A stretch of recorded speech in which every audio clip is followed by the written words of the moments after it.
तीनों लड़कियां मस्जिद के सहन में दाखिल हुईं। उनके ऊंची एड़ियों वाले जूतों की टिक टिक ने सहन के सुकून में खलल डाला, मगर बाबा फिरोज ने सर उठाकर नहीं देखा। वो अपनी तस्बीह के दानों पर उंगली फेर रहे थे और उनके लबों पर खामोश जिक्र जारी था। जिमल ने कैमरा ऑन किया और बाबा फिरोज की तरफ बढ़ने लगी। वो उन्हें एक जीती जागती हकीकत के बजाय महज एक ऑब्जेक्ट या नुमाइश की चीज समझ रही थी। एक्सक्यूज मी बाबा जी, जिमल ने थोड़ी ऊंची आवाज में पुकारा, जैसे किसी बहरे से मुखातिब हो। हम एक डॉक्यूमेंट्री बना रहे हैं, क्या हम आपकी कुछ वीडियोस बना सकते हैं? आपको बस नेचुरल रहना है, जैसे आप उदास बैठे हैं। बाबा फेरोज के हाथ थम गए। उन्होंने आहिस्ता से सर उठाया और अपनी शफकत भरी निगाह उन लड़कियों पर डाली। उनकी नजर में ना तो कोई सवाल था और ना ही कोई मलामत, बस एक गहरा ठहराव था जिसने जुमल को एक लम्हे के लिए हिचकिचाने पर मजबूर कर दिया। बेटी, बाबा फेरोज की आवाज में सदियों पुरानी गनगरज और नरमी बैक वक्त मौजूद थी। उदासी और सुकून में फर्क होता है। तुम जिसे उदासी समझ रही हो वो दरअसल तवक्कुल का ठहराव है, और तस्वीर खींचने के लिए इजाजत की नहीं, बसीरत की जरूरत होती है। हानिया ने तंजिया अंदाज में सरगोशी की। लो भाई, अब हमें लेक्चर सुनना पड़ेगा। चलो जल्दी से कुछ पैसे दे दो, शायद ये इसीलिए फलसफा झाड़ रहे हैं। उसने अपने महंगे बैग से कुछ नोट निकालने की कोशिश की। बाबा फेरोज ने हानिया की हरकत को देख लिया, मगर उनके चेहरे पर मुस्कुराहट मजीद गहरी हो गई। बेटी, रिस्क की तकसीम तो आसमानों पर होती है, जमीन वाले तो सिर्फ जरिया बनते हैं। तुम अपना पर्स बंद रखो, यहां दिल के सौदे होते हैं, जेब के नहीं। रमशा, जो अब तक बोर हो रही थी, बाबा की इस बात पर चौंक गई। उसके दिल में एक अजीब सी खिलिश थी जिसे वो पार्टियों, मौसीकी और शोर शराबे में दबाती फिरती थी। बाबा के लहजे में कुछ ऐसा था जिसने उसके अंदर की बेचैनी को छेड़ दिया था। वो आगे बढ़ी और पहली बार संजीदगी से बोली, आप कहना क्या चाहते हैं? हम यहाँ अपना वक्त बर्बाद करने नहीं आए। हमारे पास बहुत काम है, बहुत टेंशन है, और आप यहाँ फारिग बैठकर हमें बातें सुना रहे हैं। बाबा फिरोज ने अपने करीब पड़ी हुई चटाई की तरफ इशारा किया। वक्त तो सबके पास बराबर होता है बेटी, फर्क सिर्फ ये है कि कोई वक्त को गुजारता है और कोई वक्त को जीता है। तुम तीनों के चेहरों पर जो थकन है वो सफ़र की नहीं, वो तलब की है। बैठो, शायद जिस चीज़ की तलाश में तुम भटक रही हो वो कैमरे के लेंस में नहीं बल्कि तुम्हारे अपने अंदर हो। लड़कियां एक दूसरे का मुंह तकने लगीं। उनका इरादा तो फौरन वापस जाने का था, मगर उनके कदमों में जैसे जंजीर पड़ गई थी। फिजा में एक अनजानी सी कशिश थी, शायद मस्जिद का तकद्दुस या फिर उस बुजुर्ग की शख्सियत का सहर। वो वहीं बरगद के साए में कुछ फासले पर बैठ गईं। सूरज गुरूब हो चुका था और जहन में अब धीमी धीमी लालटेनें जलने लगी थीं। बाबा फिरोज ने एक गहरी सांस ली और आसमान की तरफ देखा। आजकल के बच्चे, उन्होंने खुद कलामी के अंदाज में कहा, रोशनी को ढूंढने के लिए इतनी तेज भागते हैं कि रोशनी उनके पीछे रह जाती है। तुम लोग खुशी खरीदने बाजार जाते हो और सुकून को स्टोर रूम में बंद कर देते हो। जिमल ने कैमरा गोद में रख दिया। उसका सहाफती तजस्सुस अब ज़ाती तजस्सुस में बदल रहा था। बाबा जी, आप हम पर तनकीद कर रहे हैं। हम पढ़ी लिखी लड़कियां हैं, हम अपना अच्छा बुरा जानती हैं। हमें मालूम है कि करियर क्या होता है, कामयाबी क्या होती है। ये पुरानी बातें अब प्रैक्टिकल नहीं रहीं।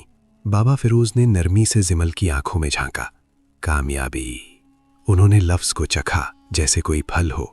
अगर कामयाबी ये है कि इंसान का जिस्म रेशम में हो और रूह कांटों पर, तो हाँ, तुम लोग बहुत कामयाब हो। लेकिन सच बताओ बेटी, जब रात को सर तकिए पर रखती हो तो क्या वही सुकून मिलता है जो इस वक्त इस दरख्त के पत्तों के सरसराने में है? रिमशा की आंखों में अचानक नमी तैर गई थी। अभी कल रात ही वो शदीद डिप्रेशन की वजह से नींद की गोलियां खाकर सोई थी। उसे लगा जैसे ये बुजुर्ग उसका एक्सरे कर रहे हों। हानिया भी अब खामोश थी। उसका फ़ोन हाथ में थमा रह गया था और वो स्क्रीन के बजाय बाबा के नूरानी चेहरे को देख रही थी। बाबा ने अपनी बात जारी रखी और उनका लहजा अब एक शफीक बाप जैसा हो गया था। देखो, मैं तुम्हें ये नहीं कहता कि दुनिया छोड़ दो। ये गाड़ियाँ, ये फ़ोन, ये तालीम, یہ سب نعمتیں ہیں، مگر مسئلہ تب ہوتا ہے جب اسباب کو خدا سمجھ لیا جائے۔ تم لوگوں نے اپنی خواہشات کو اپنی ضرورت بنا لیا ہے اور اپنی روح کی پکار کو نظر انداز کر دیا ہے۔ تم سمجھتی ہو کہ آزادی منمانی کرنے کا نام ہے، حالانکہ اصل آزادی تو خواہشات کی قید سے رہا ہونے میں ہے۔ زمل نے ہمت کر کے پوچھا، تو پھر ہم کیا کریں؟ کیا سب کچھ چھوڑ چھاڑ کر آپ کی طرح فقیر بن جائیں؟ اس ماڈرن دنیا میں سروائیو کرنے کے لیے مقابلہ کرنا پڑتا ہے۔ بابا فیروز ہنس دیے۔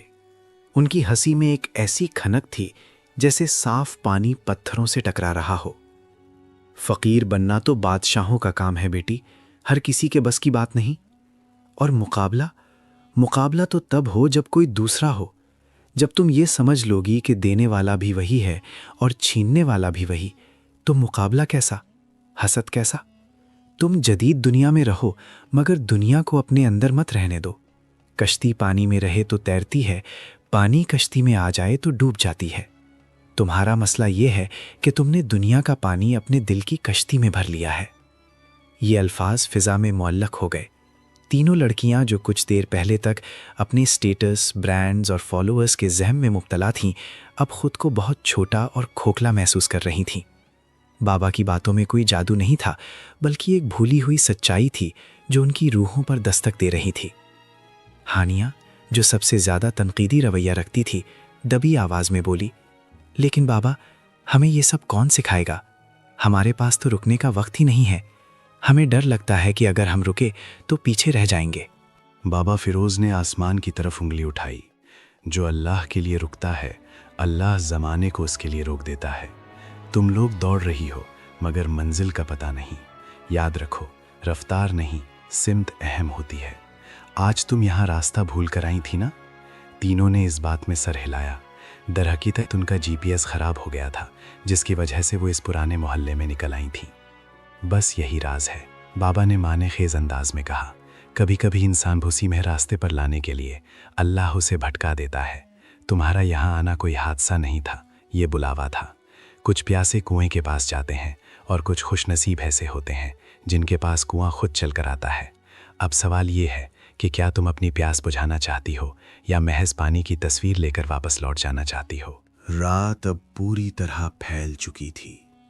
مسجد کے میناروں پر قمقمے روشن ہو گئے تھے۔ زمل، ہانیہ اور رمشا کے دلوں میں ایک جنگ چھڑ چکی تھی۔ ایک طرف ان کی چمکیلی، پرشور اور مصروف دنیا تھی، اور دوسری طرف اس درویش کی سادہ، پرسکون اور سچی باتیں۔ رات کی خنکی بڑھ رہی تھی، مگر روشن پور کی اس قدیم خانقاہ نما بیٹھک میں ایک عجیب سی حرارت تھی۔ زمل نے ایک گہری سانس لی۔ ہوا میں لوبان اور گلاب کی ملی جلی مہک رچی بسی تھی، ایک ایسی خوشبو جو حواس کو مسحور نہیں کرتی تھی بلکہ بیدار کرتی تھی۔ تینوں سہیلیاں جو ابھی کچھ دیر پہلے اپنی گاڑی کے خراب ہونے اور راستہ بھٹکنے پر شاکی تھیں، اب ایک نادیدہ قوت کے زیر اثر وہیں ساکت کھڑی تھیں۔ بابا فیروز نے اپنی لاٹھی ایک طرف رکھی اور زمین پر بچھی ہوئی ایک بوسیدہ مگر انتہائی صاف چٹائی کی طرف اشارہ کیا۔ ان کے چہرے پر وہ نورانی مسکراہٹ تھی جو دنیاوی فکروں سے آزاد انسان کا خاصہ ہوتی تھی۔ بیٹھ جاؤ بیٹیو۔ ان کی آواز میں شفقت کا ایسا دریا تھا جس کے آگے انکار کی گنجائش نہ تھی۔ زمین پر بیٹھنے سے انسان کا قد چھوٹا نہیں ہوتا بلکہ اس کا ظرف وسیع ہو جاتا ہے۔ ہم سب اسی مٹی سے بنے ہیں اور اسی میں لوٹنا ہے۔ جب اصل سے جڑتے ہیں تو سکون ملتا ہے۔ ہانیہ سب سے پہلے آگے بڑھی۔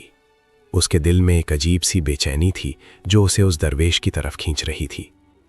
اس نے اپنی قیمتی ڈیزائنر لباس کی پرواہ کیے بغیر چٹائی پر بیٹھنا گوارا کر لیا۔